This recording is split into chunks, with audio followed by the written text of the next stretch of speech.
সবাইকে প্রণাম, নমস্কার। সাপ্তাহিক কথামৃত পাঠের আয়োজনে সবাইকে স্বাগত জানাচ্ছি।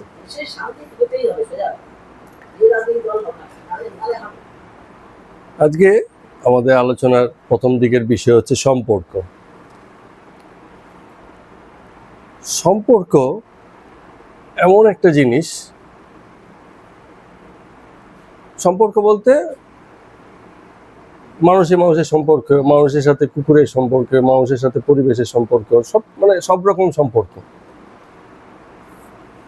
তো যথার্থ বিচার যদি থাকে, দুটো ঘটনা হয় বিচার থাকলে। এক হচ্ছে বিচার, একটা হচ্ছে যথার্থ বিচার। বিচার সবসময় চলছে, আমরা সবাই কিছু না কিছু বিচার করি। যেমন কোনো বাড়িতে লোক এলো, তাকে আপাতমস্তক দেখা হচ্ছে, পা থেকে মাথা পর্যন্ত দেখে বোঝার চেষ্টা হচ্ছে। তো বিচার সবসময় চলে মানুষের মধ্যে, এটা সবসময়ই চলছে। কিন্তু শুধু এইটুকুনো বিচার নয়, যথার্থ বিচার। যথার্থ মানে হচ্ছে যার যেই অর্থ সেটাকে বের করা, ঠিক ঠিক বোঝা, এটা হচ্ছে যথার্থ বিচার। তো এরকম যথার্থ বিচার যদি থাকতো, জগতে মানুষের যে সম্পর্ক, বেশিরভাগ সম্পর্ক ভেঙে পড়তো রাতারাতি, যথার্থ বিচার থাকলে।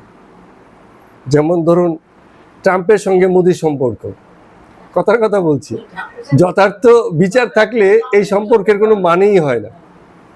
এ তো ভীষণ রকম স্বার্থপর সম্পর্ক, পিছন লাগা সম্পর্ক। তো মোদি যতই ভাই বলুক দাদা বলুক, সেও যতই ভাই বলুক দাদা বলুক, সম্পর্কের মানে জায়গাটা স্থির নয়। কারণ জাতীয়তা বোধে প্রত্যেকেই তার জায়গাতে অটল আছে। তো এরকম একটা অফিসের বসের সাথে তার অধস্তনের সম্পর্ক কিরকম হবে? যতই ভালো বলুক না কেন, কোথাও না কোথাও বসের জায়গাতে আছে, অধস্তনের জায়গাতে আছে। মালিকের সাথে কর্মীর সম্পর্ক একই রকম। এগুলো বাহ্যিকভাবে আমাদের দূর থেকে মনে হয় খুব ভালো সম্পর্ক, আন্তরিক। কিন্তু যথার্থ বিচার করলে দেখা যাবে সম্পর্ক এক মুহূর্ত দাঁড়ায় না, শুধু স্বার্থপরতার জন্যই দাঁড়িয়ে আছে জগতে প্রায় সব সম্পর্ক। এগুলো একটু দূরের সম্পর্ক বলছি। একটু কাছাকাছি এলে বন্ধুর সাথে বন্ধুর সম্পর্ক, স্বামীর সাথে স্ত্রীর সম্পর্ক, ভাই বোনের সম্পর্ক, ভাইয়ের সম্পর্ক, বোনের সম্পর্ক, সন্তানের সঙ্গে পিতামাতার সম্পর্ক, সব জায়গায় ভেঙে পড়তে বাধ্য যদি যথার্থ বিচার চলে। এখন তাহলে কেউ বলবে যে এই যথার্থ বিচার দিয়ে কি করব, বিচার করে কি লাভ? লাভ এটাই যে সম্পর্কের ধরনটা আবিষ্কার হবে। এই যে সম্পর্ক, আমরা অনেক সময় চাই, ইচ্ছা করে বিচার করতে চাই না। কেন বিচার করতে চাই না? কারণ বিচার করে পড়লে স্বার্থপরতা আঘাতপ্রাপ্ত হবে। বাবা ঘুষ খায়, ছেলে কোনোদিন বাবার বিচার করবে না। মনে মনে ও বিচার করবে না যে আমার বাবা তো জানে, তারপরে করবে না। আমার তো এরকম জানা আছে, আমারই এককালে এক ছাত্র, তার বাবা ভীষণ রকমই মানে সরকারি চাকুরি এবং প্রচলিত ছিল, আমরা শুনতাম। হ্যাঁ, কিন্তু ছেলের কাছে কিন্তু বাবা খুব ভালো, এবং ছেলে বরঞ্চ সেই সব ম্যানেজমেন্ট, এই যে লেনদেন হচ্ছে তাদের মাঝখানে থেকে আবার সহযোগিতাও করতো, এও জানতো। ঠিক আছে, ওই দলের। ফলে এখানে বিচার তো চলবে না। তো যথার্থ বিচার হলে তো প্রথমেই বাবাকে রিজেক্ট, বলবে না তোমার মতো বাবা চলবে না। কিন্তু কেন বিচার হয় না? কারণ বিচার হলে সম্পর্কে যে ধরন, দুই সম্পর্কই যে স্বার্থপরতার উপর দাঁড়িয়ে আছে। ছেলেকেও বাবা বুঝিয়েছে তোর জন্যই টাকা পয়সা ইনকাম, এত যে অসৎ হয়েছে কেন? যাতে তোদের ভবিষ্যৎ ভালো হয়। ছেলে বলছে বাহ, এ তো দারুণ, বাবা আমার জন্য অনেক কিছু করে যাচ্ছে, তাহলে তাকে সহযোগিতা করাই আমার উচিত। তাহলে প্রকৃত সত্যটা কোনটা? ধরন বিচার করলে কি হয়, যে সম্পর্কে যে ধরনটা সেটা বেরিয়ে আসে। হ্যাঁ, অল্প বয়সী মেয়েরা ভাবে, বলে ওই ছেলেটা আমাকে খুব কেয়ার করে, চা খেতে চেয়ে আমাকে তাই খাওয়ায়, ঘুরতে নিয়ে যায়, এত কিছু করে আমার জন্য, সে খুব ভালো আছে। ঠিক আছে, কিন্তু সেখানেও একটা স্বার্থপরতা আছে। আর ছেলেটাও হয়তো ভাবছে এই মেয়েটা তো আমাকে দারুণ বলে, ফোনে প্রায় বলে আই লাভ ইউ। হ্যাঁ, কারণ কি, ও তো পাচ্ছে ওর কাছ থেকে, আইফোন কিনে দিয়েছে, এখন তো সকাল বিকাল বলবে আই লাভ ইউ। স্বার্থপরতার উপরে দাঁড়িয়ে আছে। বিচার করলে মুহূর্তে ভেঙে যাবে সম্পর্ক। তো এই কারণে বলছি যে যথার্থ বিচার থাকলে জগতের কোনো সম্পর্ক মুহূর্তকালও দাঁড়াবে না, সঙ্গে সঙ্গে ভেঙে যাবে। কারণ সম্পর্ক বেশিরভাগই স্বার্থপরতার উপর দাঁড়িয়ে আছে। তো এই যে বিচার করলে কি হয়, অজ্ঞানতা দূর হয়ে যায়, যে প্রকৃত সত্যটা বেরিয়ে আসলো, অজ্ঞানতা দূর হয়ে গেল। আর অজ্ঞানতার মধ্যে থাকলে মানুষ সুখী হয়, কারণ কি তার কাজগুলো তো, হ্যাঁ, জগৎ অজ্ঞানতার মধ্যে আছে এবং সুখী আছে। যদি জ্ঞানের মধ্যে থাকতো তাহলে তো এরকম সম্পর্ক কেবল ভাঙতে থাকবে, কোনো সম্পর্ক দাঁড়াবে না। কারণ অজ্ঞানতার একটা পরিণত রূপের নাম হচ্ছে মোহগ্রস্ততা। মোহগ্রস্ত ব্যক্তি কখনো নিজের ভালো মন্দ, উচিত অনুচিত এগুলো বুঝতে পারে না, ফলে সে ভালো আছে। ঠিক আছে, কেউ দেখবেন, আমি অনেককে এরকম দেখি, আমাদের ওখানে ঠান্ডা লেগেছে, বলে কালকে 2টো প্যারাসিটামল খেয়ে নিয়েছি। বলছি আর কি, অজ্ঞানতা প্রসঙ্গ বুঝাতে গিয়ে বলছি। এখন অনেক সময় আমরা জানি যে প্যারাসিটামলের কিছু ক্ষতিকর দিকও আছে। এখন ও অত কিছু বোঝে না, ও তো জানেও না, ও খেয়ে নিয়েছে, সুস্থ বোধ করেছে, ওর লাইফ চলে যাচ্ছে বিন্দাস, তাহলে ও সুখী আছে। কিন্তু ও যদি জানতো যে এই প্যারাসিটামল এই ক্ষতির দিকগুলো হতে পারে, প্যারাসিটামল খেয়ে তো বাচ্চারা এককালে মারাও গেছে, এরকম ঘটনা হয়েছে। প্যারাসিটামল বিষক্রিয়ায় বা ইসের কারণে এটাই হয়েছে। ডাক্তাররা অনেক সময় বেশি দেয় না, ওই 3টে হলে খাবেন, না হলে খাবেন না। ঠিক আছে, তো এই যে না জানার ফলে সে সুখী আছে। জানলে পরে সে কষ্টে থাকতো, যে আমি তো এখন, আমার তো অসুখ হয়েছে, তাহলে কি করতে হবে, আমি তো এখন প্যারাসিটামল খাবো না, আমাকে আরো কিছু করতে হবে, তার চেষ্টা আরো বেশি হবে, তার মানে তাকে অনেক এফোর্ট দিতে হবে। আর না জানলে সে ওই একটা খেয়ে ঘুমিয়ে পড়লো, পরদিন সকালে ঠিক হয়ে গেছে, সে ভাবছে আমার সব চলছে, কোনো অসুবিধা নেই। তো এই অজ্ঞানতার যে সুখ, তার নাম হচ্ছে মোহগ্রস্ততা। একজন আছে দিন রাত ঘুমিয়ে থাকতে পারলে খুব ভালো লাগে, তার যত ঘুমোবে তত ভালো লাগে। ঠিক আছে, অনেকে আছে এরকম, ঘুম কাতুরে, যত ঘুমোবে তত বেশি ভালো লাগবে। তো এই যে ভালো লাগাটা, এটা একটা মোহগ্রস্ততা, মানে বেশিক্ষণ ঘুমিয়ে থাকতে পারছে, সে ঘুমানোতে মোহগ্রস্ত। কিন্তু অনেক সময় ঘুম থেকে উঠে তার মনে হয়, হয়তো তার মনে হয় এত ঘুমানো ঠিক না, তার মানে কোথাও না কোথাও একটু চেতনা আছে, কিন্তু তারপরেও সে ভালো লাগাতে বারবারই লম্বা সময় ঘুমিয়ে থাকে। এটা হচ্ছে মোহগ্রস্ততা। মোহগ্রস্ততা কি হয়, ব্যক্তি জানে জিনিসটা খারাপ, কিন্তু তারপরেও সেই একই জিনিসেরই বারবার পুনরাবৃত্তি করতে থাকে, এই কারণে ব্যক্তিকে বলা হচ্ছে মোহগ্রস্ত। আর জ্ঞানের সুখটা কি, যদি জ্ঞান হয় তাহলে তার সুখটা কি? প্রথম সুখ হচ্ছে শান্তি। জ্ঞানী ব্যক্তি প্রথমে শান্তিতে থাকে, আর শান্তি যদি আসে তাহলে এক প্রকারের মুক্তিও ঘটে। মুক্তি মানে হচ্ছে যে আমি এই ভুলের মধ্যে জড়িয়ে নিই, আমি ভুল থেকে বেরোতে পেরেছি, এটা একটা আনন্দ, একটা মুক্তি। জ্ঞানের এই দিকটা আছে। তো এখন এইসব কথা বললে একটা প্রশ্ন স্বাভাবিকভাবে চলে আসে, সেটা হচ্ছে তাহলে সম্পর্ক জিনিসটা কি? এই যে সম্পর্ক নিয়ে এত কথা বলা হলো, একটু ভালো করে খেয়াল করে দেখব যে আমার যা কিছু অভাব, যেটুকু শূন্যতা, ওইটা পূরণ করার জন্যই আমার একজনকে চাই। এমন নয় যে আমার অনেক ভরপুর আছে, আমি আরেকজনকে দিতে চাই, তার জন্য একজন লোক চাই, এটা না। আমার অভাব, ওই জিনিসটা আমার নেই, এটা পূরণ করার জন্য একজনকে চাই। পিতামাতা কি করে, তার একটা বাচ্চা দরকার, নেই তো তার একটা বাচ্চাকে পৃথিবীতে আনতে হবে। অভাব বোধ পূরণ করার জন্য বাচ্চার আগমন ঘটে। প্রীতি ভালোবাসার ব্যাপার নেই, ঠিক আছে, এইরকম বোধ। তো আমি একা নিজে থাকতে পারি না, তা আমার একজন বন্ধুর দরকার। তার মানে কি আমার একটা অভাব আছে, একটা শূন্যতা আছে, আমার কিছু কথা বলার আছে, কেউ শোনার নেই, তা আমার একজন বন্ধু চাই। তো সব সম্পর্কের ক্ষেত্রেই এই বিষয়টাই দাঁড়ায় যে আমার কিছু একটা নেই, এইটাকে পূরণ করার জন্য, আমার অভাবটাকে পূরণ করার জন্য আমার একজনকে চাই। তাহলে সম্পর্কের একদম আদি অবস্থানই হচ্ছে আমার কিছু চাহিদা আছে, এটা পূরণ করার জন্য আমার দ্বিতীয় কাউকে চাই। অথচ এই শূন্যতার অভাববোধ মানুষের কিন্তু স্বতন্ত্র না, চিরকালীন না। আমি বলতে চাইছি এই শূন্যতা অভাববোধ চাইলে নিজেই সে পূরণ করতে পারে।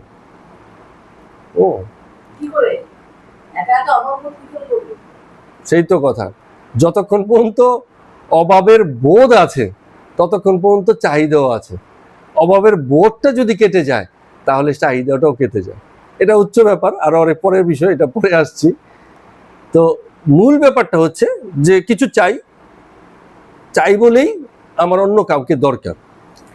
এখন কেউ কেউ বলবে যে এই যে আলোচনাটা হলো, এমন অনেক সম্পর্ক তো জগতে আমরা দেখেছি যারা একটা লম্বা সময় পাশাপাশি কাটিয়েছে। যেমন সেদিন এক ভদ্রলোকের সাথে কথা বলছিলাম, সে তার মানে মায়ের বাড়ির দাদু আর দিদার সম্পর্কে বলছিল এত সুন্দর সম্পর্ক তাদের দেখেছি, শেষ বয়সেও একজন একজনের সঙ্গে কি সুন্দর মানে কথা বলে, গল্প করে নিজেরা। আমরা অনেক সময় শুনি না, আবার হাসাহাসিও করে। দাদু দিদা মানে বয়সকালে দাদু দিদার মধ্যে যে সুন্দর সম্পর্ক তারা দেখেছে, সেই কথাটা আমার মানে বলছে যে সম্পর্ক এত সুন্দর যে কত ভালো ওরা সময় কাটিয়েছে। ঠিক আছে, তো এখন আমাদের একটা ধারণা হচ্ছে যেসব সম্পর্কগুলো খুব লম্বা সময় চলে এগুলো বুঝি খুব সার্থক সম্পর্ক। যে সম্পর্কটা লম্বা চলবে সেই সম্পর্কটা খুব সার্থক। আর যে সম্পর্ক ছোট হয়, অল্প কয়েকদিনের হয়, তাহলে সম্পর্ক টেকেনি, তার মানে সম্পর্কটা সার্থক নয়। এখন তাহলে প্রশ্ন যেটা আসে যে সম্পর্কের সার্থকতা মানদণ্ড কি দিয়ে বোঝা যাবে সম্পর্ক সার্থক হলো কি ব্যর্থ হলো? তো এটার উত্তরও খুব কঠিন না। এই যা কিছু বলছি আমরা এই কথামৃতের আলোকেই বলছি কথাগুলো, যে সম্পর্কের সার্থকতা তখনই আসে যখন দুজন সম্পর্ককারী ব্যক্তির মধ্যে বিকাশ বা আত্মপ্রকাশ ঘটে। একটা দুটো উদাহরণ দিলে ব্যাপারটা বোঝা যাবে। যেমন প্লেটো গুরুর শিষ্য হচ্ছে অ্যারিস্টটলের শিষ্য হচ্ছে আলেকজান্ডার। কিন্তু এই প্লেটো, অ্যারিস্টটল, আলেকজান্ডার তিনজনই তিন রকম মানুষ, কখনোই একেবারে গুরুর অনুসারী না। প্লেটো যা বলে গেছে অ্যারিস্টটল তা খণ্ডন করেছে, আবার অ্যারিস্টটল যা করেছে আলেকজান্ডার তা খণ্ডন করে ও তো বিশ্বজয় লেগে গেছে, যুদ্ধ করে লোক হাজার মেরে ফেলেছে, এরকম। কিন্তু পরম্পরা আছে। পরম্পরা হচ্ছে এই যে গুরুতা থেকে গ্রহণ করে আত্মপ্রকাশের রাস্তাটা পেয়েছে, সেটা খুব গুরুত্বপূর্ণ। আরেকটা উদাহরণ বলি। এক ভদ্রলোক ছিল, তার নাম ছিল পিয়ের কুরি। তো সেই ভদ্রলোক তেজস্ক্রিয়তা নিয়ে গবেষণা করতেন, তেজস্ক্রিয় পদার্থ, বিকিরণ, রেডিয়েশন নিয়ে গবেষণা করতেন। তো গবেষণা করতে করতে তার একজন সহসঙ্গী, তার নাম হচ্ছে মেরি কুরি। তো একই সঙ্গে তারা গবেষণা করতেন, পরে তাদের মধ্যে এত ভাব হয়ে গেছে তারা পরস্পরকে বিবাহ করে বিবাহ বন্ধনে আবদ্ধ হয়েছে। এই পিয়েরে কুরি এবং মেরি কুরি হচ্ছেন মানে দুজন হাজব্যান্ড ওয়াইফ যারা একত্রে ওই নোবেল পুরস্কার পেয়েছেন। মানে এমন ঘটনা ঘটেনি এই সমাজে, এই বিশ্বে, যে যেখানে হাজব্যান্ড ওয়াইফ মানে একত্রে নোবেল পুরস্কার পায়। ঠিক আছে, এটা একটা ব্যতিক্রম রেকর্ড হয়েছে তাদের। মানে তাদের দুজনকেই নোবেল পুরস্কার দেওয়া হয়েছে। এখন একই সময় কিনা এটা আমরা পরে জানলে হয়তো বুঝতে পারবো। দুজনের কাজের জন্য, হ্যাঁ, দুজনেই।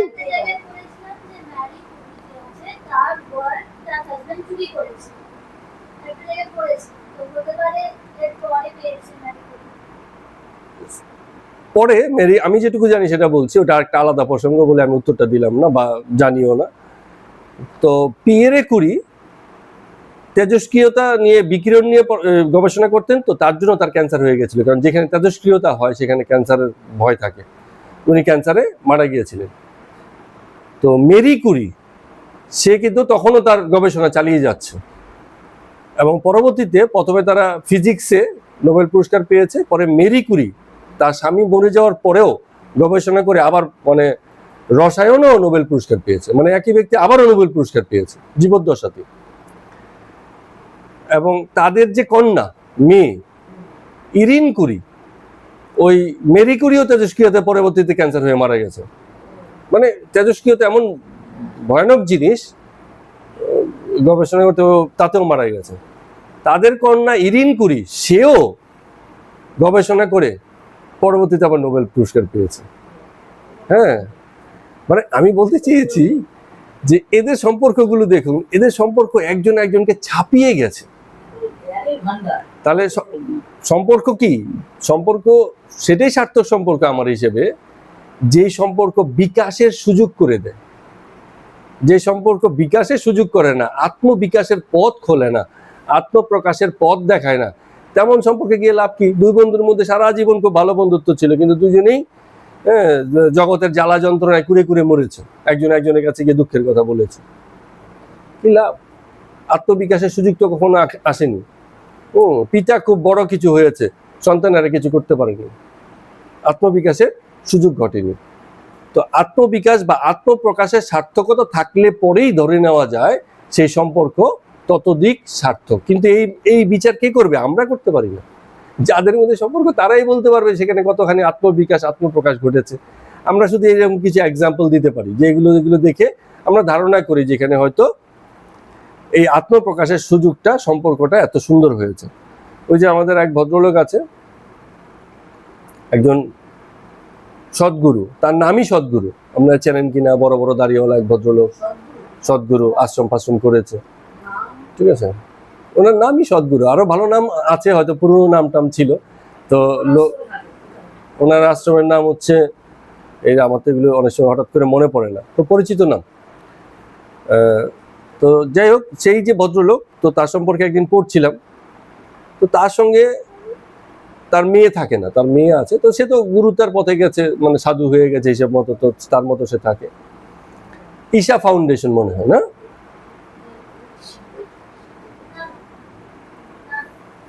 যাই হোক, হ্যাঁ হ্যাঁ বুঝতে পেরেছি, হ্যাঁ ঈশা ফাউন্ডেশন। তো সেই যে গুরু আছেন, তো তার কন্যা তার সঙ্গে থাকে না। তার কন্যা কি করে? তার কন্যা, তাদের একটা ব্যবসা আছে, মানে তার একটা ব্যবসা, পড়াশোনা করে সে ব্যবসায়িকভাবে প্রতিষ্ঠিত হয়। তো একটা মানে পড়ছিলাম আর কি, তার সঙ্গে তার মানে কন্যার সম্পর্কটার কথা বলতে গিয়ে বলছে যে যখন মানে তাদের দেখা হয়, হ্যাঁ, তখন এই বাবা মেয়ে এত উৎফুল্ল হয়, এত খুশি হয় এবং এত নানান বিষয়ে গল্প করে, হ্যাঁ। তো মানে কন্যার কাছে বাবার সঙ্গে দেখা হওয়াটা একটা দারুণ, মানে খুব আনন্দ ঘন বিষয়, যেখানে গিয়ে নানান বিষয়ে, উচ্চতর বিষয়ে কথাবার্তা হবে। আবার পিতার পক্ষেও সেই কন্যার সঙ্গে দেখা হওয়াটা খুব আনন্দ ঘন বিষয়, কারণ তার অন্যান্য বিষয়, এই জেনারেশনের লোকজন কে কিরম ভাবছে, একটা ইন্টারাকশনের সুন্দর সুযোগ ঘটে, প্রকাশের সুযোগ ঘটে।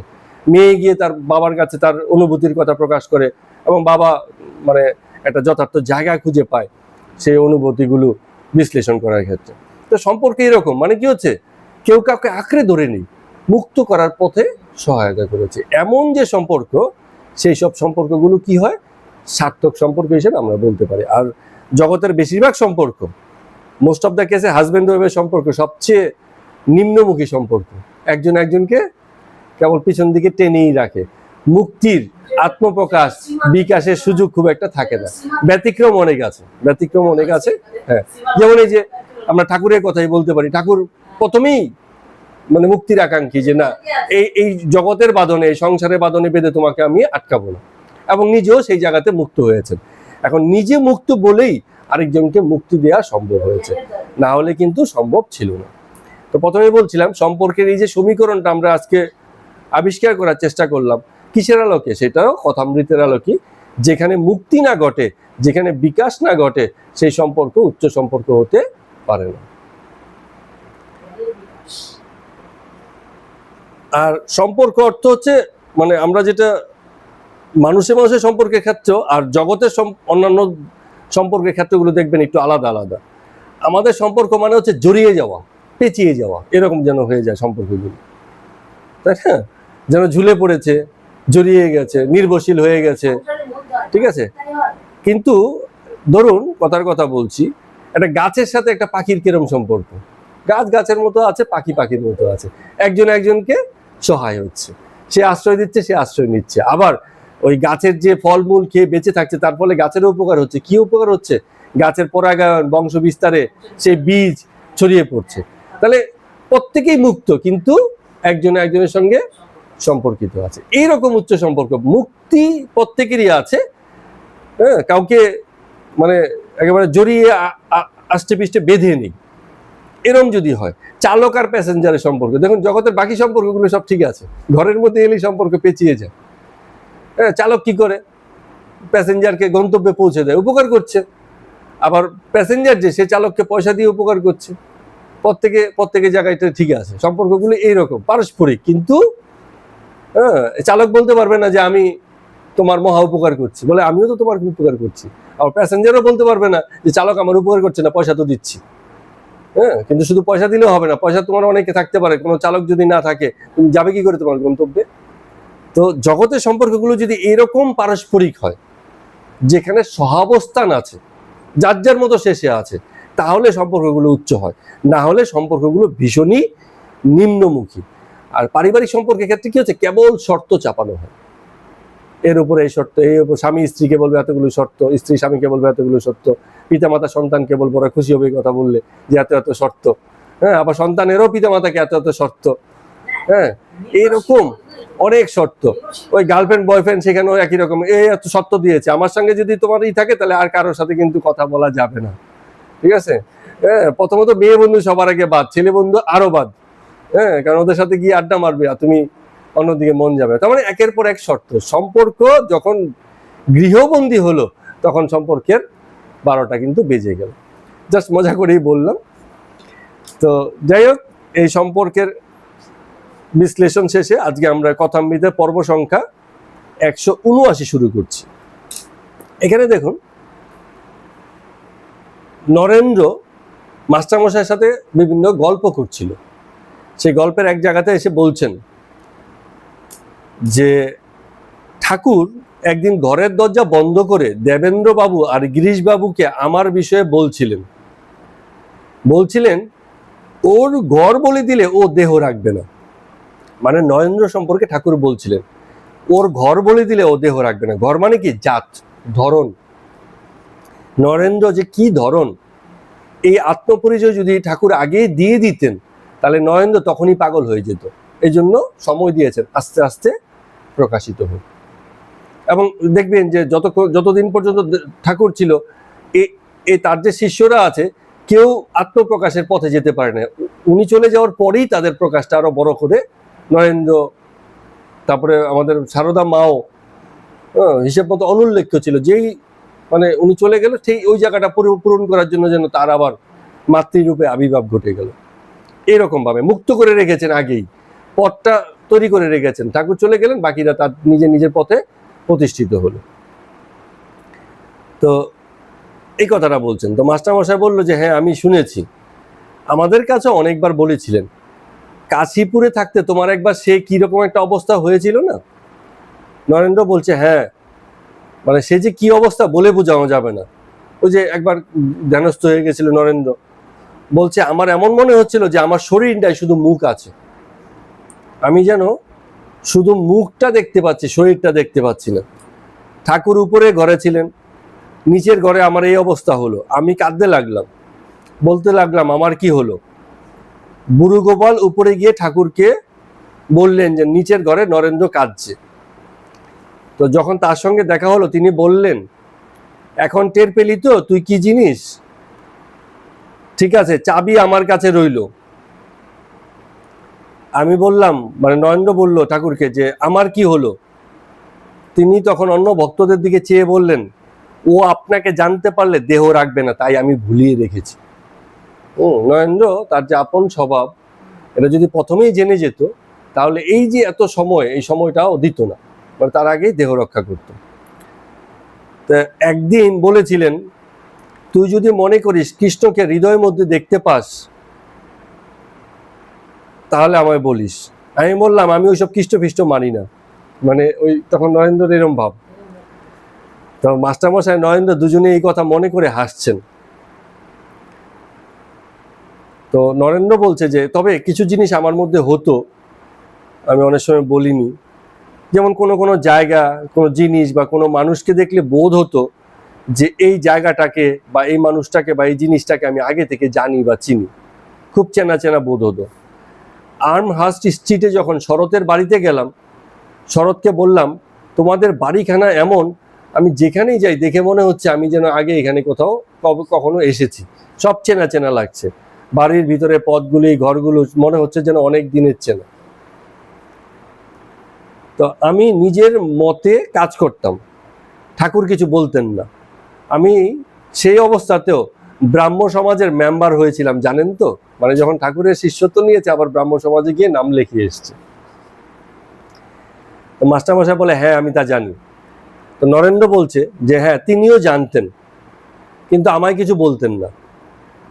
তো তাও মাঝে মাঝে বলতেন, কেন বলতেন সেটাও আমি জানি।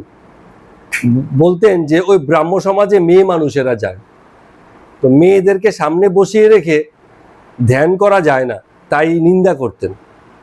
হ্যাঁ, একদিন শুধু বললেন, তুই যাস যা, রাখালকে ওসব কিছু বলিস না, যে তুই ওই সমাজের মেম্বার হয়েছিস, না হলে ওরও হয়তো ইচ্ছে হবে যাওয়ার জন্য। রাখালও কম বয়সী ছেলে, চোখরা বলবে যে তাহলে আমাকেও নিয়ে চলো নরেন্দ্র। তো এই জন্য বলছে তুই যাস রাখালকে মানে বলিস না। তো মাস্টারমশাই বলছে এই কথা এই কারণে বলছেন, কারণ তিনি বিশ্বাস করতেন তোমার মনের জোর বেশি, তাই তোমাকে বারণ করেননি। মনের জোর বেশি হলে দুটো ঘটনা করে, বারণ করলে আরো বেশি করে যাবে, আর যদি মনের জোর বেশিই থাকে তাহলে ভরসা রাখতে হয় যে ঠিক আছে গেল, অসুবিধা হবে না। তো নরেন্দ্র বলছে অনেক দুঃখ কষ্ট পেয়ে তবে এই অবস্থা হয়েছে আমার। মাস্টারমশাই আপনি অত দুঃখ কষ্ট পান নাই, তাই আপনি জানেন না। মানে নরেন্দ্রের যে দুঃখ কষ্টটা সেটা অনেক গভীর, সংসারিক দুঃখ কষ্টটা খুব বেশি ছিল, বিশাল ছিল। শেষের দিকে তো এমনও কষ্ট হয়েছে, বাড়িতে অভাব দেখতে না পেয়ে নিজে বাড়ি থেকে বেরিয়ে চলে যেত। দেখতে পারতেন না, কিছু করতে পারবেন না, ওই সারাদিন রাস্তায় রাস্তায় ঘুরে কলের জল খেয়ে থাকতেন এরকম ভাবে, কিন্তু বাড়িতে ফিরতেন না, কারণ গেলে অভাবটা দেখতে পাবেন না, কিছু করতেও পারছেন না। তো নরেন্দ্র বলছে যে মানি দুঃখ কষ্ট না পেলে রেজিগনেশনের বাংলা এখানে আমরা বলবো সমর্পণ, ঈশ্বরে পূর্ণ সমর্পণ ঘটে না। হ্যাঁ, দুঃখ কষ্ট আঘাত পেলে না জগতের থেকে মনটা উঠে যায়, তখনই ঈশ্বরের দিকে মনটা পুরোপুরি যায়। এখন জগতের প্রতি অত আঘাত হয় নাই, জগৎ বেশি কষ্ট দেয় না, তাহলে তার ঈশ্বরের প্রতি মন অত যাবে না। সংসারেই যে সুখী আছে সে থোড়াই ঈশ্বরের কথা বলবে না। তো জগতের আঘাত যদি বেশি হয় তখনই সে ঈশ্বরের দিকে যায়। তো এই যে বিমুখতা, জগৎ সম্পর্কে বিমুখতা, এখান থেকে বৈরাগ্যের জন্ম। দুটো জিনিস থেকে বৈরাগ্যের জন্ম হয়, এক হচ্ছে জগৎ বিমুখতা, আরেকটা কি, একটা হচ্ছে জগতের এই খেলাটাকে বোঝা, সত্য উপলব্ধি করা। জগতের খেলাটাকে বুঝতে পারলে, সত্য উপলব্ধি করতে পারলে, এটা কঠিন, হ্যাঁ এটা ভীষণ কঠিন। তখন সেখান থেকে মানুষের বৈরাগ্য আসে, যে বুঝে যায় এই খেলাটা মিছিমিছি খেলা, ঠিক আছে, হয়তো জগৎ তাকে কষ্ট দেয়নি কিন্তু খেলাটা সে বুঝে নিয়েছে, তখনও তার জগৎ থেকে মন উঠে যায়। আরেকটা জিনিস হচ্ছে আমাদেরকে একেবারে জ্বালিয়ে পুড়ে হাড় কালা করে ছাড়লে পরে আমরা এবার ঈশ্বরের পথে চলি, ঠিক আছে, এইরকম দুটো ব্যাপার। তো ঠাকুরের কথা যেটা বলছে, নরেন্দ্র এই কথা যে কথা বলছে, যে সে যে ঈশ্বরের পথে এসছে তার কারণ হচ্ছে তার সাংসারিক কষ্ট থেকে, সেখান থেকে সে এসছে। আর আমরা, যদিও নরেন্দ্র বলেছে মাস্টারমশাইকে যে আপনি বুঝবেন না, কিন্তু মাস্টারমশাইয়েরও কিন্তু দুঃখ ছিল। উনি একবার আত্মহত্যা করতে গেছিলেন মাস্টারমশাই, সংসারিক মানে স্ত্রী কন্যাদের সঙ্গে তার পরিবারের অন্যান্যদের ঝগড়াঝাটির বিষয় নিয়ে। হ্যাঁ, তো তাকেও, হ্যাঁ সংসার মানেই ওই ক্ষেত্র। হ্যাঁ, তো সেই তো মাস্টারমশাইও তুলনামূলকভাবে সচ্ছল ছিলেন, যেহেতু চাকরি করতেন, হেডমাস্টার ছিলেন, সচ্ছল ছিলেন, কিন্তু সংসার দুঃখ কষ্ট তারও কম বেশি ছিল। কিন্তু উনি যতটুকু এই আধ্যাত্মিক পথে ছিলেন, খুব সম্ভবত আন্ডারস্ট্যান্ডিং এর জায়গা থেকে ছিলেন, উপলব্ধি ছিল, ঠাকুরকে দেখে দেখে উপলব্ধি ছিল। তো এবার বলছে, নরেন্দ্র বলছে, বাচ্চা আচ্ছা আপনি আমায় বলুন তো, এত নম্র, এত নিরহংকার, এত বিনয় ঠাকুরের মধ্যে, আমায় বলতে পারেন আমার কি করলে বিনয় হবে? কারণ ইয়ের মধ্যে, ওই যে নরেন্দ্রের মধ্যে কিন্তু অ্যাগ্রেসিভনেস ছিল, একরোখা। বিনয় টিনয়, ভালো ব্যবহার, নম্রতা এইসব ছিল না, ঠিক আছে, মানে একটু অ্যাগ্রেসিভ ছিল বেশি। তো মাস্টারমশাই বলছেন, তো তিনি বলতেন, বেঁচে থাকতে বলতেন, মানে ঠাকুরের কথা বলছেন, যে তোমার অহং আছে এবং তিনি অহংকারটাকে রাখতে চাইছেন। তো নরেন্দ্র বলছে এই কথার মানে কি?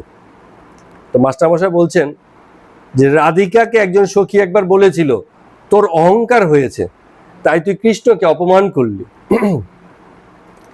তো আরেকজন সখী পাশ থেকে উত্তর দিচ্ছে, আরে সে যে অহংকার তো কৃষ্ণেরই অহংকার। হ্যাঁ, তো শ্রীমতীর যা অহংকার তার কারণও সে কৃষ্ণই, ফলে কৃষ্ণই সেই অহংকারটুকু দিয়ে রেখেছে, এই কারণে সে শ্রীমতী রাধা, ঠিক আছে। কারণ রাধাকে আমরা প্রকৃতি স্তর থেকে দেখি, কৃষ্ণ তো পুরুষোত্তম, আর রাধাকে ধরি প্রকৃতির স্তর থেকে। তো যে কারণে অহংকারটা দিয়ে রেখেছেন, এবং অহংকারটা ছিল বলেই রাধাকে দিয়ে এসব সম্ভব হয়েছে, এত মানে প্রেম। তো ঈশ্বরই তোমার ভিতরে অহংকার দিয়ে রেখেছেন। কেন রেখেছেন? কেন তোমাকে দিয়ে জগতের কিছু কাজ করাবেন বলে। অহংকার যদি না থাকে, ঠিক আছে, তখন তো মানে তাকে দিয়ে কাজ হবে না। জগতে চলতে গেলে অহংকার লাগবে, গম্ভীরতা লাগবে, সাহস লাগবে, ত্যাগ লাগবে, যুদ্ধ করার মানসিকতা লাগবে। সবকিছু অহংকার থেকে তৈরি হয়, আমি বোধ থেকে তৈরি হয়। ঠিক আছে, আমি করে দেখাতে পারবো, এইরকম বোধ থাকলেই তো কিছু করতে পারবে। ঠিক আছে, আর নিরহংকার হলে ঠিক আছে, আমার সঙ্গে অন্যায় হয়েছে, চল ভাই তুই করে খুশি আছিস তো খুশি থাক।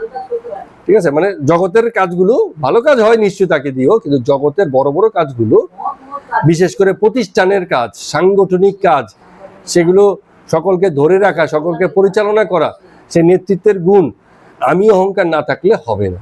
তো এই জন্য তিনি দিয়ে রেখেছেন। তো নরেন্দ্র বলছে, কিন্তু আমি হাঁক ডেকে বলে আমার দুঃখ নাই। মানে নরেন্দ্র বলছে হাঁক ডেকে বলে মানে কি, এই যে লোককে মানে বলে বেড়ায়, কাউকে ধমকে বেড়ায়, এই যে করে, নরেন্দ্র বলছে এসবের জন্য আমার দুঃখ নেই। তো মাস্টার মশাই বলছে যে তুমি কি আর শখ করে হাঁক ডাক করো? তারপরে কেউ একজন ঠিক পথে চলছে না, সে হয়তো ধমকে দিল, ঠিক পথে চলে এলো, এরকম হাঁক ডাকের কথা বলছে। এইবার অন্য ভক্তদের কথা এলো, নিজেদের মধ্যে কথা বলছিলেন তো বিজয় গোস্বামীর কথা এলো। তো নরেন্দ্র বলছে, ঠাকুর বলেছিলেন বিজয় গোস্বামী সম্বন্ধে যে দ্বারে ঘা দিচ্ছে, দ্বারে মানে হচ্ছে দুয়ারে, দরজায়। তো বিজয় গোস্বামী সম্পর্কে বলছেন যে দ্বারে ঘা দিচ্ছে, এটা অর্থ হচ্ছে এখনো অধ্যাত্ম পথের ভেতরে প্রবেশ করতে পারে না, দরজার সামনে দাঁড়িয়ে এসে করা নাড়ছে। ঠাকুর এরকম ভাবে বলতেন। তো একবার শ্যামপুকুরের বাড়িতে এসে বিজয় গোস্বামী, যিনি ঢাকায় থাকতেন, সরকারি চাকরি করতেন, তিনি ঠাকুরকে বলেছিলেন যে আমি ঢাকাতে আপনাকে দর্শন করেছি, আমার মনে হয়েছে এই শরীরটা নিয়ে আপনি সেখানে আমার সামনে গিয়ে দাঁড়িয়েছেন। তো নরেন্দ্র বলছে, হ্যাঁ, দেবেন্দ্র বাবু, রামবাবু এরাও খুব সংসার ত্যাগ করবে বলে বলছে, খুব চেষ্টা করছে। রামবাবু বলছে আমাকে প্রাইভেটলি 2 বছর পরে ত্যাগ করবে। তো মাস্টার মশাই বলছে যে 2 বছর পরে কেন? ছেলে মেয়েদের বন্দোবস্ত হলে পরে বুঝি। ঠিক আছে, অনেকে এরকম প্ল্যান করে না, গিয়ে বলতে থাকে মঠে মন্দিরে আমি 2 বছর পর চলে আসবো আপনাদের সাথে, হ্যাঁ থাকবো একসঙ্গে। নরেন্দ্র বলছে ওর বাড়িটা ভাড়া দেবে, একটা ছোট বাড়ি কিনবে, মেয়ের বিয়ে টিয়ে ওরা বুঝবে, এরকম ব্যাপার আর কি। মানে অনেকের মধ্যে এই যে মঠ হয়ে যাওয়ার পরে এটা মানসিকভাবে পরিবর্তন ঘটেছে। মাস্টারমশাই এবার বলছে, বলে গোপালের বেশ অবস্থা না? নরেন্দ্র বলছে কি অবস্থা? তখন মাস্টারমশাই বলছে, কেন তুমি দেখছো না, এত ভাব, হরিনামে অশ্রু ঝরে, রোমাঞ্চ হয়। তো নরেন্দ্র সে আবার খুব শেয়ানা, ওই যে বললাম না বিচারটা তার খুব টনটনে, বলে ভাব হলেই কি বড়লোক হয়ে গেল নাকি? তার মানে নরেন্দ্র জানে যে শুধু ভাব প্রদর্শন করে হয় না, ওই ঈশ্বরের নামে চোখে দিয়ে জল পড়ছে তার মানে কি সে বড় ভক্ত? এরম না, আরো কিছু চাই। হ্যাঁ, তো কি এইটা ব্যাখ্যা করছে কেন তার এরম মনে হয়েছে। বলছে কালী, শরৎ, শশী, শারদা এরা গোপালের চেয়েও বড় লোক। কেন বড় লোক? কারণ এদের ত্যাগ অনেক আছে। গোপাল ঠাকুরের কথা মনে রাখে কোথায়? ঠাকুরের নির্দেশকে সে মানে কোথায়? মানে ঠাকুর যেভাবে বলেছে সেভাবে সে চলে না, কিন্তু হরিনামে বরাবর অশ্রু ঝরে এরকম।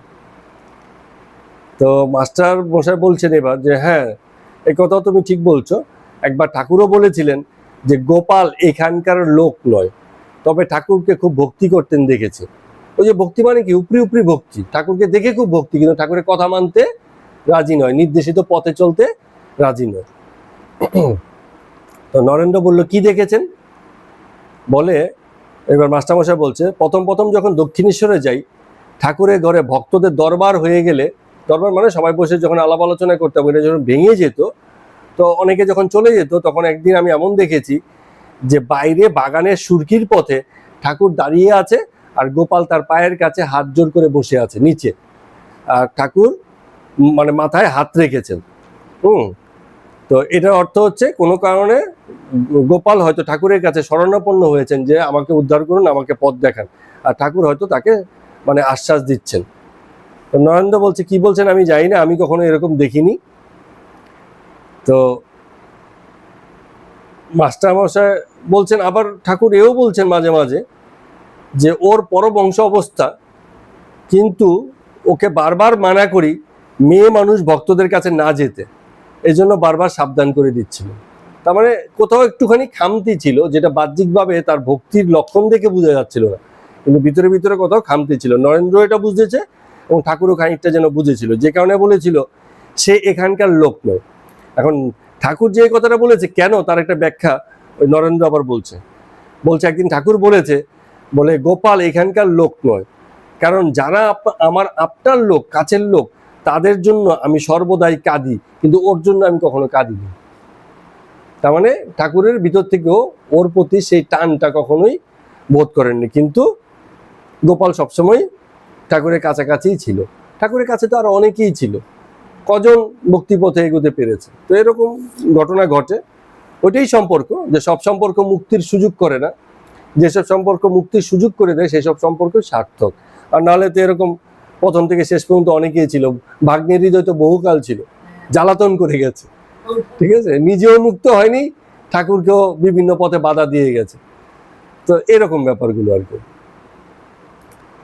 তো আমায় বলেছিলেন গোপাল সিদ্ধ, কিন্তু হঠাৎ সিদ্ধ। হঠাৎ সিদ্ধ মানে কি, মাঝে মাঝে সিদ্ধ হয়, সবসময় না। ও যদি আপনার লোক হতো তাহলে নিশ্চয়ই ওর জন্য আমি কাঁদতাম, কিন্তু আমি ওর জন্য কখনো কাঁদি না। কেউ কেউ অনেক সময় ঠাকুরকে নিত্যানন্দ বলতো, কিন্তু ঠাকুর নিজেই অনেকবার বলেছেন আমি সেই অদ্বৈত চৈতন্য নিত্যানন্দ একাধারে তিন। কেন এই কথাটা বলতেন? কারণ ঠাকুরের সেই জায়গাটা তৈরি হয়েছিল, যে কারণে তিনি বলতে পারতেন স অহম, আমি সেই। এই কথা সবার পক্ষে খাটে না। যে ওই অবস্থায় পৌঁছেছে তার মুখেই খাটে এবং লোকে বিশ্বাস করবে। আর না হলে বাকি যদি কেউ বলে আমি সেই, তাহলে কিন্তু সেই কথাটা খাটবে না। তো এটা কারণও আছে। কারণ হচ্ছে যে আমরা ঠাকুরকে যতটুকু চিনেছি, আমাদের কথা বলছি, আমরা এই সময় যারা বেঁচে আছি, তারা ঠাকুরকে কিভাবে চিনেছি? ঠাকুরকে সামনাসামনি দেখেছি? ফটো মাত্র দেখেছি, ঠিক আছে। চিনেছি কি, এই যে এরকম বই টই পড়ে, কারো মুখ থেকে শুনে, ঠিক আছে। এরকম বই পড়ে আর মুখের থেকে শুনে কি আর কাউকে চেনা যায়? কোনো মানুষকে চেনা যাবে? সেই সময় কাছে থেকে দেখেও কত লোক তাকে চিনতে পারেনি। ভালো লোক, মন্দ লোক, কেমন লোক, অনেক সমালোচনা হয়েছে। আর আমরা বই পড়ে তাকে চিনে যাব, জেনে যাব, এটা কি আর হয়? হয় না। তো সেই হিসাবে আমরা কিন্তু তাকে সত্যিকার অর্থে চিনিও নি, জানিও নি, শুধুমাত্র এই যে এরকম শুনেছি মাত্র, বই পড়ে পড়ে শুনেছি মাত্র। তো এরকম তাদের মধ্যে কথাবার্তা হচ্ছে। আরেক দিনের ঘটনা, মঠে কালী তপস্বীর ঘরে দুটি ভক্ত বসে আছে, একজন ত্যাগী ভক্ত, একজন গৃহী ভক্ত। উভয়েরই বয়স 24-25, দুইজনে কথা কইতেছে। এমন সময় মাস্টার আসলেন, তিনি মঠে 3 দিন থাকবেন। কবের ঘটনা? 18 এপ্রিল 1887 খ্রিস্টাব্দ, শুক্রবার। তখন সকালবেলা 8টা। তো মাস্টার আসিয়া ঠাকুরকে প্রণাম করলেন, তারপর নরেন্দ্র, রাখাল, অন্যান্য ভক্তের সঙ্গে দেখা করলেন, করে এসে এই ঘরে বসলেন। বসে বসে ওই দুজনের কথা শুনছেন, একজন ত্যাগী, একজন হচ্ছে গৃহী। তো গৃহী ভক্তটির ইচ্ছা হচ্ছে সে শীঘ্রই সংসার ত্যাগ করবে, সংসারে আর সে থাকবে না, ঠিক আছে। আর মঠের ভাইটি তাকে বুঝাচ্ছেন যাতে সে সংসার ত্যাগ না করে। তো ত্যাগী ভক্ত বলছে যে কিছু কর্ম যা আছে করে ফেলো না, একটু করলেই তারপর শেষ হয়ে যাবে। ত্যাগী ভক্ত বলছে। তো মানে একটু করলেই শেষ হয়ে যাবে, এটার অর্থ হচ্ছে যে যা কিছু কর্ম বাকি আছে সেগুলো শেষ করো, শেষ করলে তবে তুমি হয়তো সেখান থেকে বেরোতে পারবে, না হলে হয়তো বেরোতে পারবে না। তো এবার আরেকজন বলছে, মানে সে ত্যাগী ভক্ত বলছে কেন এই কথা বলছি শোনো, একটা গল্প বলছি আর কি। বলছে একজন বলেছিল, একজন শুনেছিল, কেউ তাকে বলেছে, কোন কাউকে হয়তো আপনার হাত দেখিয়েছে, সে হয়তো বলেছে তোর নরক বাস আছে। হাত দেখিয়েছে কেউ একজন, বা কোনো একজন গুরুর কাছে গেছে বা কোনো সাধুর কাছে গেছে, সে বলছে তোর নরক বাস আছে। তো সে এবার একজন বন্ধুকে গিয়ে ধরেছে, বলে আচ্ছা বন্ধু তুমি আমাকে বলো তো নরক কিরকম দেখতে হয়। কারণ বন্ধুটা বলছে যে কিরকম দেখতে হয়, আমি তাহলে এক কাজ করি, তোমাকে আমি একে একে দেখাই। তো এই মাটির মধ্যে চক দিয়ে নরক আঁকছে, এই এঁকেছে, নরক এই হয়, আগুন আছে, এই আছে, নানান রকম নরকের যা যা সে জানে সে এঁকেছে। তো যেই মোটামুটি আঁকা বাঁকা শেষ হয়ে গেছে, অমনি ওই যে তার বন্ধুটি যে নরক বাস হবে বলে বলেছে, হ্যাঁ, খালি গায়ে তার মধ্যে গড়াগড়ি দেওয়া শুরু করেছে। ঠিক আছে, গড়াগড়ি দিয়ে উঠে পড়ে বলছে এইবার আমার নরক ভোগ হয়ে গেল, এইবার আমার মুক্তি। ঠিক আছে, নরক বাস তার হয়ে গেছে, এইরকম অবস্থা। তার মানে কি হচ্ছে, সে চায় যেন মুক্তি ঘটে, ফলে যেন তেন একটা নরক বানিয়ে কোনো একটা উপলক্ষে সে মুক্তি, গঙ্গা স্নান, ওরকম কুম্ভ মেলায় গিয়ে স্নান, মানে সে চায় এরকম করে যেন তার মুক্তি ঘটে। হ্যাঁ, গৃহভক্তদের স্বভাবই এরকম, যেন তেন প্রকারে ঠাকুরকে একটু দক্ষিণা বেশি দিল, যদি মুক্তি ঘটে যায় একটু দান বেশি করলো, এটা বড় করে পূজা করলো, মুক্তি যাতে ঘটে, দুর্গতি নাশিনী পূজা করলো যাতে দুর্গতি শেষ হয়ে যায়। গৃহভক্তদের স্বভাবই এরকম। তো ত্যাগী ভক্ত বলছে, তুই অত বকিস কেন, বেরিয়ে যাবি যাস, কেন একবার শখ করে ভোগ করে নে না। এরকম মানে ইসে করছে। তো সকাল 9টার দিকে ঠাকুর ঘরে শশী পূজা করছিলেন, তখন বেলা প্রায় 11টা বাজে। মঠের যে ভাইরা আছে প্রত্যেকে গঙ্গা স্নান করে, পাশেই তো গঙ্গা, বরানগরের পাশে, তো সেই স্নান করে শুদ্ধ বস্ত্র পরে প্রত্যেকে গিয়ে ঠাকুরের ঘরে গিয়ে ঠাকুরকে প্রণাম করে তারপর সেখানে ধ্যান করতে লাগলো। তো সবার ধ্যান ট্যান শেষ করে মঠের বাইরে এসে মানে প্রসাদ পাইলেন, মাস্টারও তাদের সঙ্গে প্রসাদ পাইলেন। তো মোটামুটি সন্ধ্যা হয়ে গেল সেই দিনকে, মানে সন্ধ্যাতে। তো সন্ধ্যাতে ধূপ ধুনু দেওয়ার পরে আরতি হয়। তো আরতি শেষ টেষ করে সকলে এসে রাখাল, শশী, বুড়ুগোপাল, হরিশ, ওই যে দানাদের ঘর মানে হচ্ছে বৈঠকখানা, একটা বড় ঘর করেছে যেখানে এসে বসে সবাই আড্ডা দেয়। তো সেই জায়গায় এসে বসেছেন এবং মাস্টারও বসে আছেন। তো রাখাল ঠাকুরের যে প্রসাদটা আছে, যে খাবারটা আছে, সেটাকে খুব সাবধানে রাখতে বলছে। ঠাকুরকে অন্ন নিবেদন করে তারা প্রসাদ পান, তো সেই ঠাকুরের প্রসাদটাকে খুব আলাদা করে যত্ন করে রাখতে বলছেন। কেন এটা রাখাল পরে বলছে আমি একদিন তার জল খাবার খাওয়ার আগে নিজে খেয়ে নিয়েছিলাম, তাই দেখে তিনি বললেন, তোর দিকে চাইতে পারছি না, তুই কেন এইরকম কর্ম করলি। আমি কাঁদতে লাগলো, মানে একদিন আগে খেয়ে নিয়েছি, এই জন্য উনি মনে খুব কষ্ট পেয়েছিলেন, তুই কেন আগে খেয়ে নিলি, এরকম। বুড়ুগোপাল বলছে যে একদিন কাশীপুরে তার যে খাবারটা আমি নিয়ে আসছিলাম তাতে জোরে নিঃশ্বাস পড়ে গেছিল আমার, এবং এটা ঠাকুর দেখে বলছে এই খাবার তুই নিয়ে যা, এটা আমি খাবো না। তো ঠাকুরের এরকম কিছু সংস্কার ছিল, বরাবরই ছিল, কিছু জিনিস উনি মানতেন। তো এটা আসলে ঘটনা হচ্ছে, দেখুন আমরা এমন একটা সময়ে এখন বেঁচে আছি যেখানে আমাদের যে খাবার আমরা খাবো সেটা সারা দিন রাত হাজারো লোকের সামনে প্রদর্শন করা থাকে, সেই খাবারই আমরা কিনে খাই কিনা। দোকানে ফোকানে যত খাবার সকাল থেকে শুরু করে রাত পর্যন্ত লোকে হাজার লোক, যে খেতে পায় না সেও লোভাতুর দৃষ্টি দিতে যাচ্ছে। আমরা সেই খাবারই খাই যেগুলো এরকম সারাদিন খোলা প্রদর্শন হয়ে থাকে। কত লোকের আশ মানে আকাঙ্ক্ষা, যে যদি খেতে পারতাম, সেসব খাবার এনে আমরা অনায়াসে খেয়ে ফেলছি। কিন্তু ঠাকুরের কাছে এই ব্যাপার ছিল না। যদি কোনো খাবারের প্রতি অন্য কারো আশ এসে যায়, আকাঙ্ক্ষা এসে যায়, তাহলে ঠাকুর সেই খাবার আর খেতেন না, কারণ অন্যের আকাঙ্ক্ষিত খাবার। ঠাকুরের এরকম একটা ভাব ছিল। এটাকে সংস্কার বলি আর শিক্ষা বলি, যে যেরকম খুশি ভাবতে পারে। ঠিক আছে, যেমনই হোক। তো বারান্দার উপর মাস্টার নরেন্দ্রের সাথে বেড়াচ্ছেন এবং উভয়ে কথাবার্তা বলছেন। নরেন্দ্রের সাথে মাস্টারের বেশ এখন আলাপ চলছে। তো নরেন্দ্র বলছে, আমি তো আগে এসব কিছুই মানতাম না জানেন। মাস্টার বলছেন, কিসের কথা বলছো, রূপ টুপ, মানে স্বরূপ আর নিরূপ এরকম। নরেন্দ্র বলছেন, তিনি যা বলতেন প্রথম অনেক কথাই মানতুম না, বুঝতেও পারতুম না। একদিন তিনি বলেছিলেন, তবে আসিস কেন শালা, মানে যেটা হয়, কথাই যদি আমার না মানিস আসিস কেন আমার কাছে।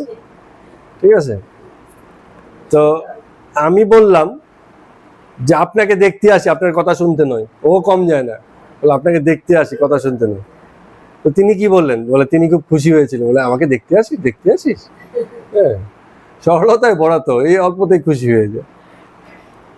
তো পরের দিন শনিবার 1887 খ্রিস্টাব্দ, ঠাকুরের ভোগের পর মঠের ভাইরা, মানে সবাই ভাই আর কি, তখন কি যেন বলে এটা, গুরু ভাই, সবাই বলছে গুরু ভাই, একই গুরুর শিষ্য, সবাই একই রকম। তো আহার করছেন এবং বিশ্রাম করছেন। নরেন্দ্র ও মাস্টার মশাই মঠের পশ্চিম দিকে যে বাগান আছে তার গাছতলায় বসে কথা বলছেন, নিজের কথা বলছেন।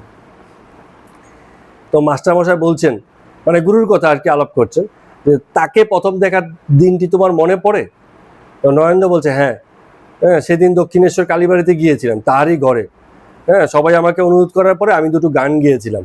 একটা হচ্ছে মন চলো নিজ নিকেতনে, সাংঘাতিক ভারী গান, মানে কঠিন গান।